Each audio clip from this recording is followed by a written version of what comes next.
On, guys, welcome back to another episode of the Hoopers Lounge with myself and my co-host Max. Today, after concluding our playoff NBA predictions for the year, we're going to be going our awards predictions for the year. We're including 7 awards: MVP, Rookie of the Year, Most Improved Player, Defensive Player, Sixth Man, Coach of the Year, and then the new award that came out last year, the Clutch Player of the Year. So, with that being said, let's get right into it. We'll start off with the Defensive Player of the Year. Max, who's your pick? Okay, so Defensive Player of the Year is an award that I don't really pay attention to much, but this year I went to a younger player who I think is an amazing defender already, and that is the Cleveland Cavaliers' Evan Mobley. I believe he can win Defensive Player of the Year this year. This is an award where I feel like they don't tend to go with a back-to-back winner. And Mobley finishing top 3 last year in the voting. I think he can beat out the 2 guys that finished ahead of him, Jaren Jackson Jr. and Brook Lopez this year. And I think he can win Defensive Player of the Year if he plays how he did last year. Mobley was my second player. I was definitely considering him because I'm very high on him as a player. Also, as a Warriors fan, I'm pretty shocked you don't care about Defensive Player of the Year, considering you have Draymond, whose only skill is defense. Yeah, well, he would win it every year if it really was best Oh, that's defensive cap. player of the year in the league. That He is, would win it that is every such year. cap. That He'd win it every absolutely year. not. Absolutely not. He's the best defensive With player in that the being league. said, mm-mm, agree to disagree. But I have my Defensive Player of the Year pick as Bam Adebayo. I'm assuming the Heat end up trading for Damian Lillard, which if they do will weaken their defense, which means Bam's going to need to step up his game on that end of the floor, both protecting the paint and on the perimeter. And Bam's one of the very few guys that can guard 1 through 5 in the paint or the perimeter. He can most of the time keep up with opposing teams' guard. They're big in the paint. And that's defensive versatility that not a lot of other players on the league really have. As long as Bam puts it all together, I think he's a very strong candidate to take home his first Defensive Player of the Year award. I think that's a great pick. I didn't even think of Bam when I was going through the options, but I do think he could definitely win it, especially if they make that trade for Dame. Like you said, he'll need to step up his game defensively for the Heat to be competitive in the later parts of the season. All right, moving on from Defensive Player of the Year, let's do Sixth Man of the Year next. So this award is very intriguing. Probably the least anticipated award at the end of the year, I would say. That or Coach of the Year, probably. But my pick for Sixth Man of the Year this year is Emmanuel Quickley of the New York Knicks. Quickley is a That's a guy good pick. who I think would need to have a much bigger role for the Knicks to improve from last year to this year. Obviously, RJ Barrett plays a role in that, but the Knicks bench last year was god awful. It was terrible. And Emmanuel Quickley is the one guy on their bench that I could see taking a big leap forward and definitely competing for Sixth Man of the Year. Sixth Man of the Year is one of the tougher awards to predict, just because we don't know any like what roles the bench players are going to serve, how many minutes they're going to play, etc. And the Sixth Man of the Year award specifically is biased towards higher scoring players. Quickly is a scorer, so I do like that pick. I think that has a good chance. I went with a different scorer. This guy might be a starter this year, but he came off the bench last year, so I don't really know. I went with Benedict Mathurin from the Indiana Pacers. He was averaging 20 points as a rookie, which as a rookie is very impressive to do. If he stays on the bench this year, he's just going to, improve his game, be a more well-rounded scorer, and with an award that prioritizes scoring over a well-rounded offensive game, I think that'll give the edge to Mathurin over anyone else. Someone like Chris Paul, who will get more assists, won't be in consideration because he won't score enough. So it's all about scoring off the bench. You got to be a spark plug, and I feel like Mathurin might be the best spark plug in the league. Yeah, Mathurin was my second choice to win Sixth Man of the Year. I just picked Quickly because he plays on a better team, and I feel like they'll score more points, so that's why I picked Quickly. But I could see either one of them winning Sixth Man of the Year. Part of me wanted to pick Russell Westbrook, but I didn't. So Yeah, he's too inefficient. yeah, You can't pick someone that's going to be shooting 40% from the field and 30% from three. You need yeah, efficiency as a spark plug. yeah. All right. All right, let's move on to our coach of the year. Max, you start us off. Who's your coach of the year? All right, coach of the year. This goes back to my playoff predictions last episode. This is a team that I see making a huge jump this year. I have Jason Kidd winning coach of the year for the Dallas Mavericks. I think they're going to make a huge leap, and with they're very top heavy with two of the best players in the league in their starting backcourt. But other than that, this roster is somewhat flawed, I would say. They're going to be relying a lot on Luka and Kyrie to do a lot.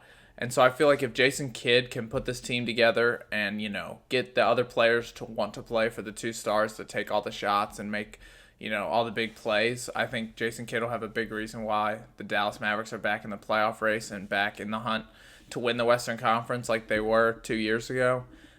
So I have Jason Kidd winning Coach of the Year. Pretty out there pick, but I think he could do it.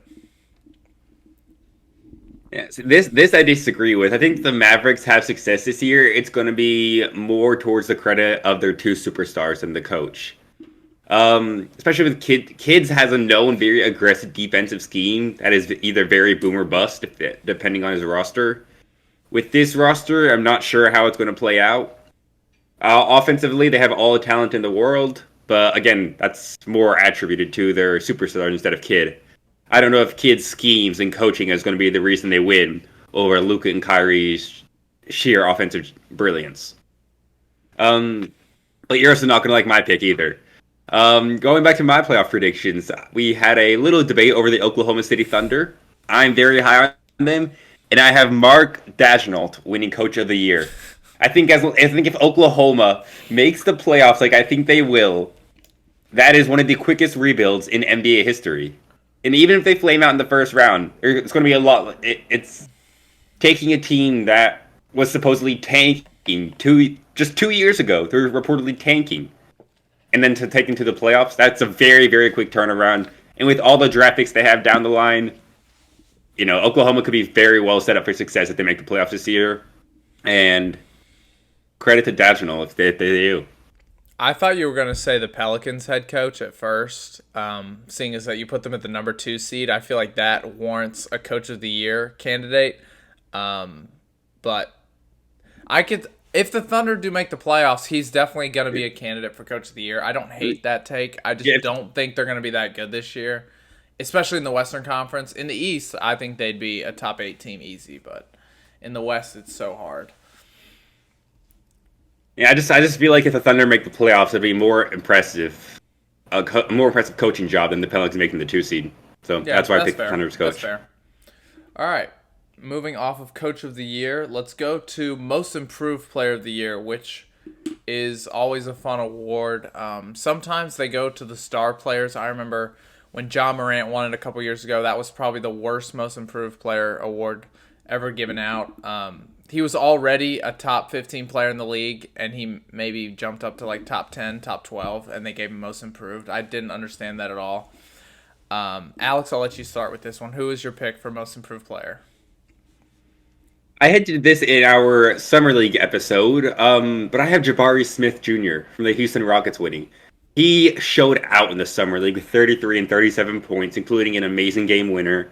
He's a 6'10" bucket. He has a little bit of KD in his game. You see his jumper, it looks a little bit like KD, the way he fades back, releases high, it's basically unblockable. If he can get that jumper to go down, what can you do? What can you do? Absolutely nothing. I could see Jabari Smith being a 25 points per game scorer this year, and if that's the case, I think he'll win MIP. I love that pick. I think Jabari Smith will probably be the best player on the Rockets this year. I have no doubt about that. And I think he's going to be the number 1 option as well. And I think he's going to have a great season. I also, like you hinted at your pick, I also hinted at my pick earlier on in the podcast. And my pick is James Wiseman of the Detroit Pistons. I think that if this kid gets enough playing time and he gets enough minutes, I do think he can win Most Improved Player of the Year. His talent is obviously there. He needs to improve his defense as well, I think, just being a bigger force in the paint. His length is insane. He can shoot the ball very well for a 7-footer. He has a good post game. He just hasn't really gotten the opportunities that a man of his talent probably should have at this point in his career. And if he gets in the starting lineup, I think playing with the better players of Detroit, like Cade Cunningham and Jaden Ivey, I think that will only help his game. And I can see James Wiseman winning Most Improved Player this year. Yes, I don't know if Wiseman's going to get enough minutes when Detroit also has Jalen Duren at center and Marvin Bagley that they want to play. Um, I also am just not a believer in Wiseman's talent anymore. He's been in the league for 3 years. We saw him a little bit in college, even though he didn't play much. But the fact that we've seen so little of a number two overall pick is alarming, and that's why I'm not a believer in James Wiseman. I also saw some stat where he had an absurd assist to turnover ratio, and when I say absurd, I mean absurdly bad. So playmaking is not only a major weakness, but something he is incapable of doing. When he gets the ball, the offense is stagnant around him. And with the playmaking guards such as Cade Cunningham and Jaden Ivey, I don't know if that's the best fit for the team they need. He's an athletic freak for sure, but athleticism doesn't translate to awards. I mean, you gotta play, you gotta be good, you gotta hustle, and I haven't seen anything from Wiseman that has shown me that he can do that. Sounds like there's a lot of room for improvement for James Wiseman. There is a lot of room for improvement, but can he do it all? Yeah, yes, but can he do that? Can he improve all of these? Can he improve all these areas in a singular season? No, probably not. Probably not. Well, I will say and though, that's what it is. Most improved player is a one season award. It's not who's most improved over 5-6 years of the career. I understand it's a singular that. season. He's going to improve on most of those things, is what I'm predicting. Also, in my opinion, out of James Wiseman, Jalen Duren, and Marvin Bagley, I think he has the most talent. I don't think he's the best, but I think he has the most talent and the most potential out of all three of those players. And I think it's up to Detroit to harness that potential. And you can only do that by playing him on the court. Don't send him down to the G League to play against scrubs. Play him with your core and see if he can perform how, the Golden State Warriors thought he could perform when they drafted him second overall. Yeah, but it's Detroit. You really think they're going to handle it right? Probably not, no. It's Detroit. Probably yeah, not. Exactly. They're probably going to start Marvin Bagley over Wiseman and Jalen Duren. Probably. It should be Duren. If they start Bagley, I will. I don't know what this franchise was doing. All right, let's move on to our next award, the newly announced Clutch Player of the Year. De'Aaron Fox was the first ever recipient of the award last year. Max, you think he's in for keeping the award? You think he's in for running it back? No. Like I mentioned, the Kings are going to be a little bit worse last year, and most of their success was based off De'Aaron Fox's insane play in the fourth quarter. This pick goes off of my Coach of the Year pick. Like I said, Jason Kidd, I think, is going to win Coach of the Year if Dallas has that insane jump that they made last year. Remember, with Kyrie and Luka, they were not good last year. They were terrible, losing games left and right. And it's up to Jason Kidd to fix that. And I think a big part of that is going to be having his best player, Luka Doncic, win Clutch Player of the Year this year. The kid takes clutch shots, it seems like every night, and most of them go in.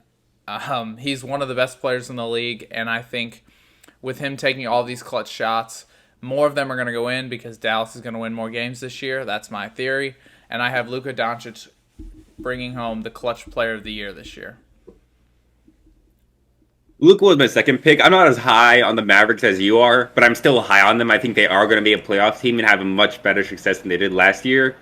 Luka was my second pick, but I went with Shai Gilgeous-Alexander, the runner-up to the award last year.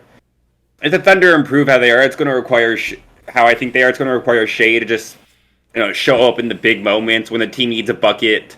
He's their bucket getter. He needs to go get one. And I mean, the Thunder are going to be in a lot of close games this year, just like the Kings were last year.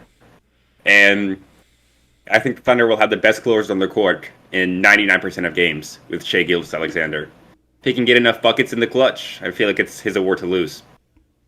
Yeah, I don't hate that pick. Shai was an extremely clutch player last year, and he is another guy that takes all the shots at the late moments when the Thunder need a bucket. So yeah, that's a great pick, and it just depends, how many go in. Like De'Aaron Fox made the most. I think he had the most clutch points last year, which is like last 5 minutes of the game. I think he had the most. So yeah, it just comes down to who makes the most clutch plays, and that's what the award's all about. So all right, our last two awards, we're going to do something a little bit different. So we're going to do not only who we think is going to win, but we're going to do someone we wouldn't be surprised if they won, and also a dark horse for that award. So we'll start with Rookie of the Year, one of the more polarizing awards this season because of how much excitement the draft had around Victor Wembanyama in particular, but a real wrench in the Rookie of the Year system this year is Chet Holmgren not playing last year and being added in this year. So, Alex, I'll let you start. Who are your picks for Rookie of the Year? Well, this rookie class has so much talent. You have a generational talent in Wemby, the second-year player that you mentioned in Chet, who's basically the Ben Simmons of this generation. Hopefully, he won't have a career like Ben Simmons, but in terms of how it started out, he's Ben Simmons. The number 3 through 5 picks with Scoot, the Thompson twins are all very good, but I don't see how you can put anyone over Wemby. I mean, we saw what he could do in the second game of the Summer League, not just offensively, but on the defensive side. He could very well lead the league in blocks as a rookie, and not only could he, I expect him to, just because of that absurdly long wingspan. He'll be blocking more threes than anyone. He'll be able to he'll be the number one option on this in the Spurs, so he's going to get his fair share of buckets offensively, or possessions that revolve around him.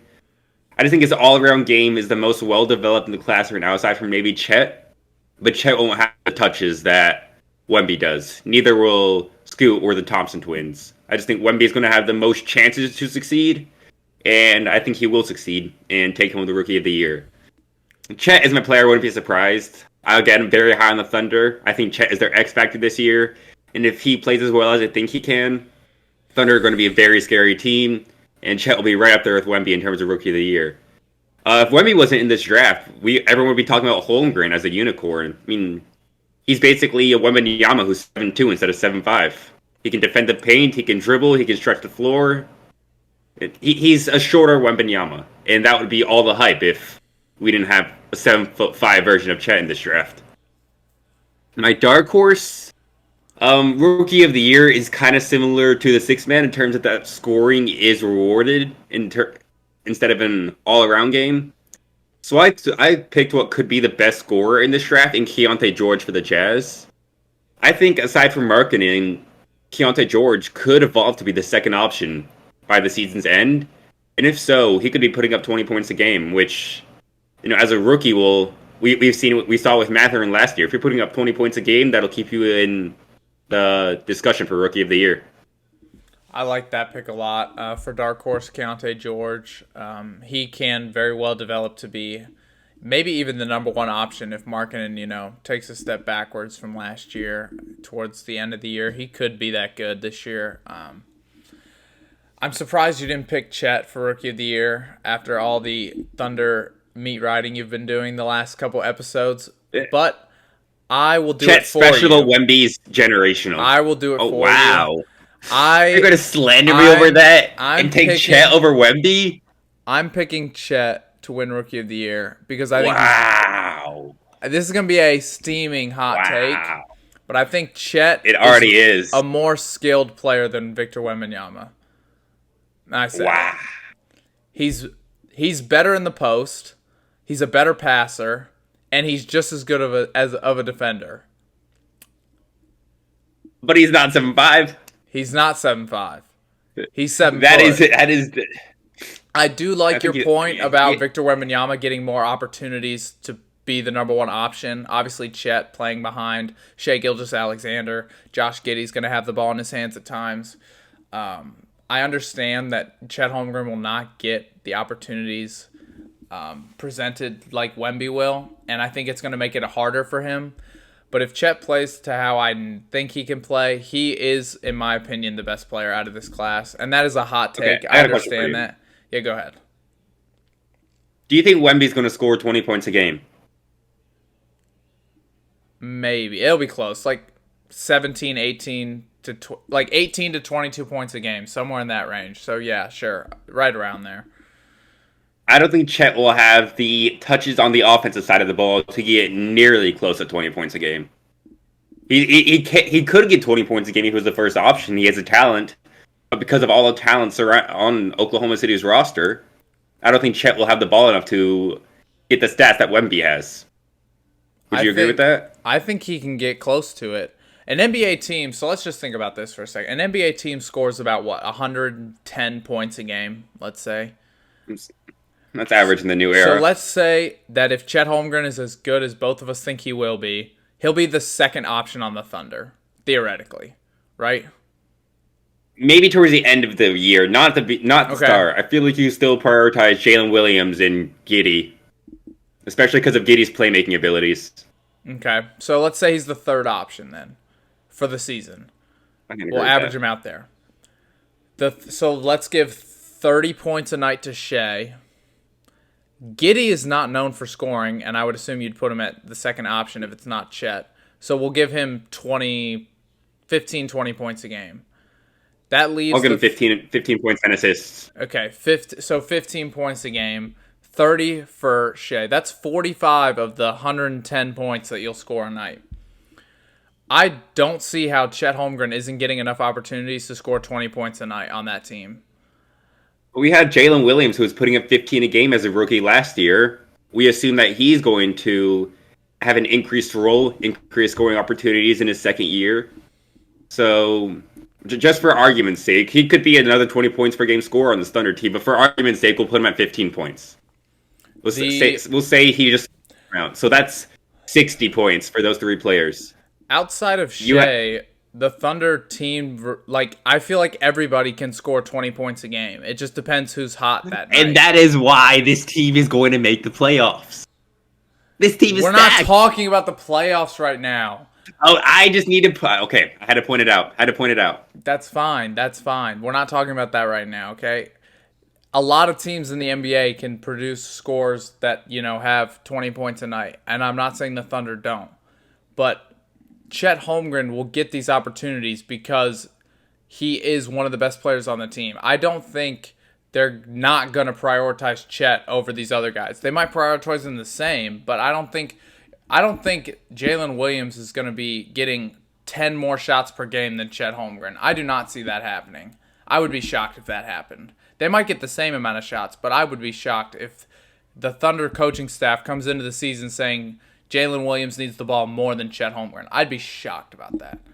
And I think Chet's skills allow him to, win Rookie of the Year. So that's my pick. A guy I wouldn't be surprised is obviously Wembanyama.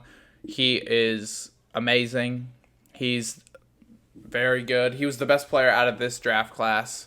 Obviously, Holmgren was drafted last year. He's going to be amazing. I do think Wembanyama has potential to make the All-Star game, which would definitely give him a leg up in the Rookie of the Year voting. Excuse me. And my dark horse is Amen Thompson of the Rockets.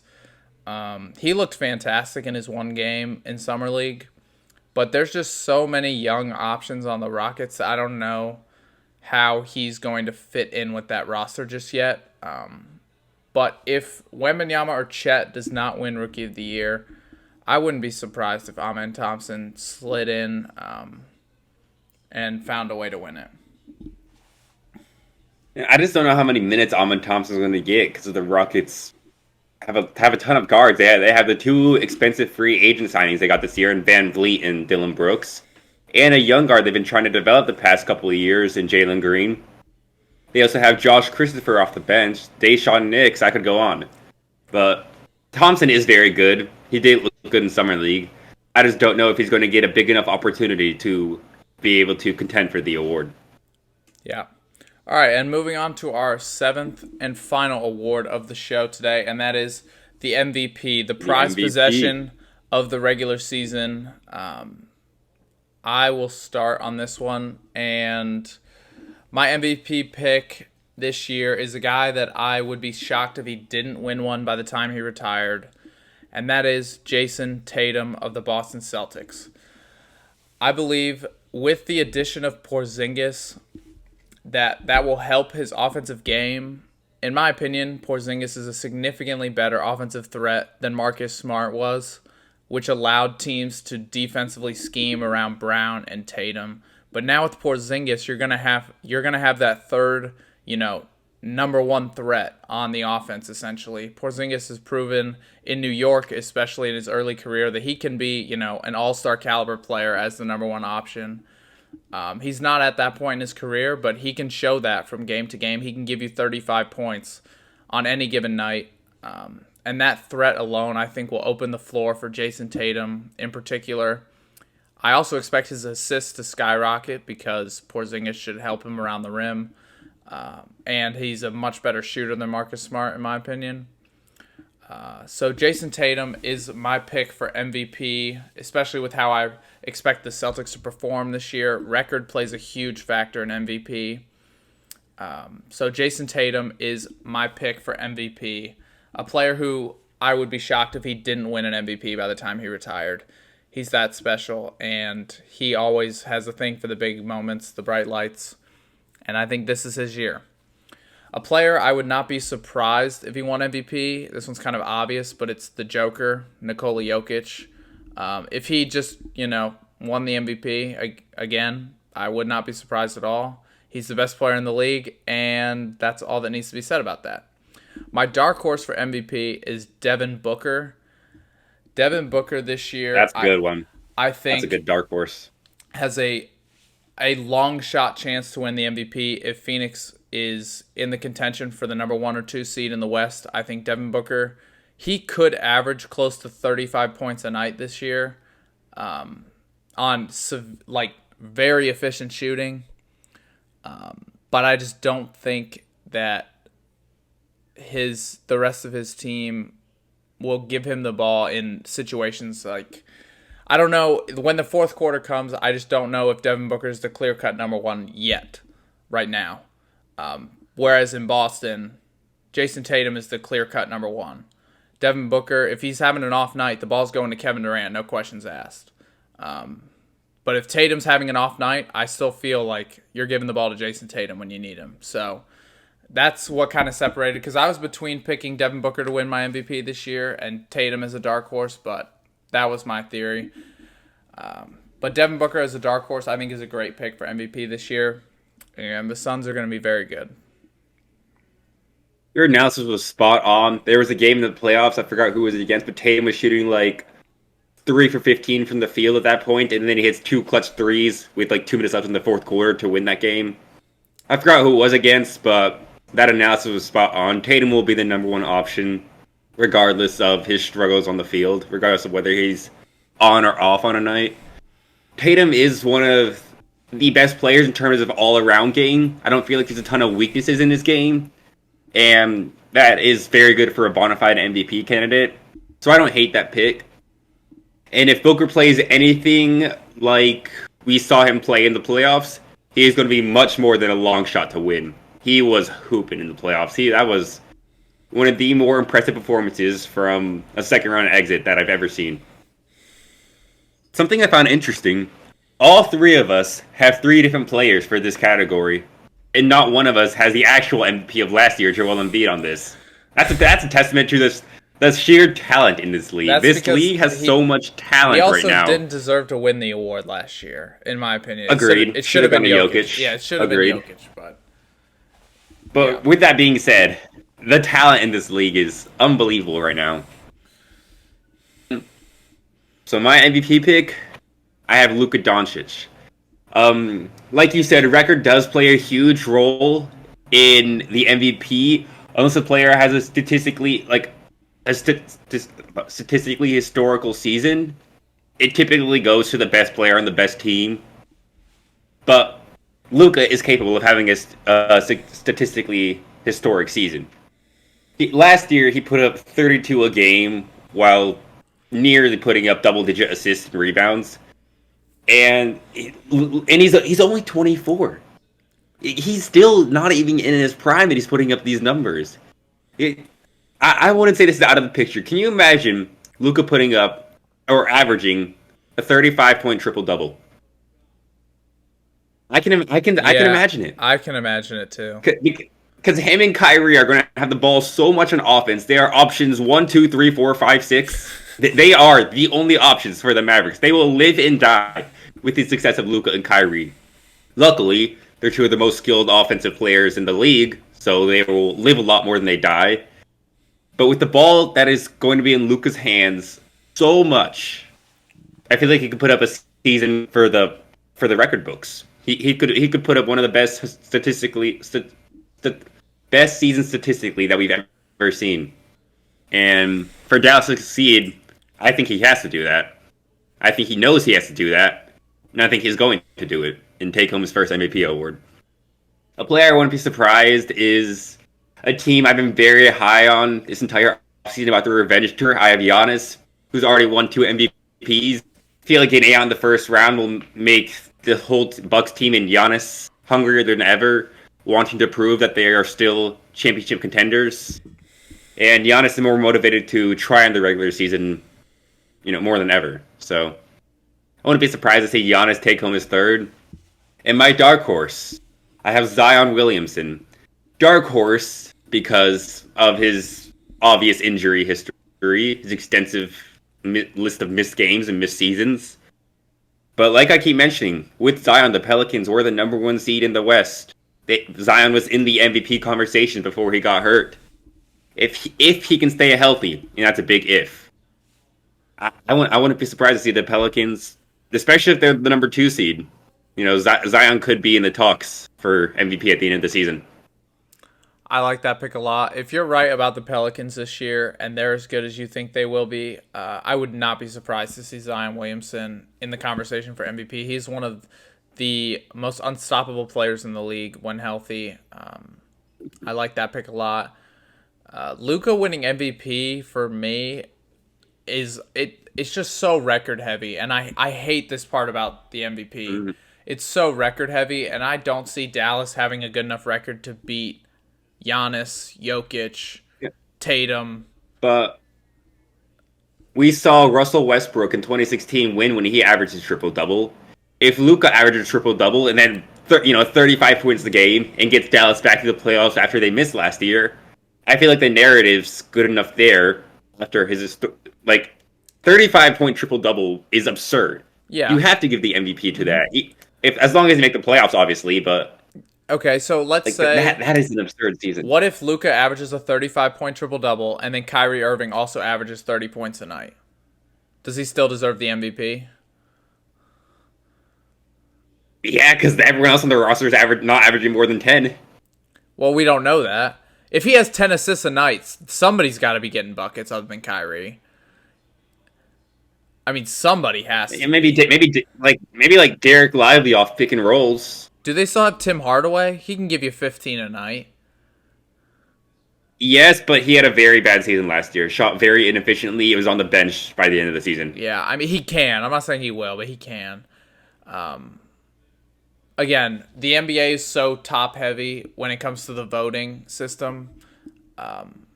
If the Mavericks can secure a top 3 seed in the West and he averages those numbers, he should win the unanimous. That would definitely help his case. He should win it unanimously. Yeah, agreed. But if they finish, but I think 5, 6, 7, I just think it's gonna be hard for him to win the MVP. He'll be a finalist, but I think if they avoid win. I think if they avoid the play-in tournament with the numbers that we are predicting Luka to put up, I don't see how I can put anyone else over him. That's just my opinion. I think Luka is geared for a historic season. He wants to make the playoffs. He wants to win. And he knows that he needs the ball in his hands to do so. The team is best when the ball is in Luka's hands. Yeah, I mean, I did pick him for Clutch Player of the Year, so MVP's not that far off. And he is top 5 in the league. I think that's not really debatable, so yeah. All right, so with our awards predictions out of the way, we are going to go to a crossover grid to finish the show today. And this is a good one, it looks like. All right, so if y'all could see this, that's what it looks like. I'm just going to read them off. Me and Alex are going to try and answer this as a team. The only rule is we cannot use the same player twice, and we only get one guess per box. So we're looking to go 9 for 9. Last time we went 8 for 9. Looking to redeem ourselves today. Alex, are you ready? Let's get it. All right. Up first, we need a player that has played for both the Pelicans and the Bucks. That's pretty easy. Drew Holiday is the obvious one. Yep. I want to see if there's another, because Drew Holiday could be a player we could use later on. So I want to think if there's any other players that come to mind. I can't think of any. Let's go with Drew Holiday. Yeah, I think that's the obvious pick. I was going to say that if you didn't. Drew Holiday. 54% of people put him in that slot. Yeah. All right, up next, we need a Obvious one. player from the Pelicans and the Pacers. Oh, shit. Yeah, this is tough. Pelicans and Pacers. We can come back to Who's it if we gone need. from Indiana? I think Birdman. What about Chris Anderson? Did he play for the Pacers? That's what I don't know. I know he played for the I Pelicans. know he played for the Pelicans too. No, he didn't play for the Pacers. He got dunked on by Paul George and played for the Heat. I don't think he played for the Pacers. We'll come back to it. Okay. We need a player from the Pelicans that has scored at least one basket in the NBA Finals. Anthony Davis, right?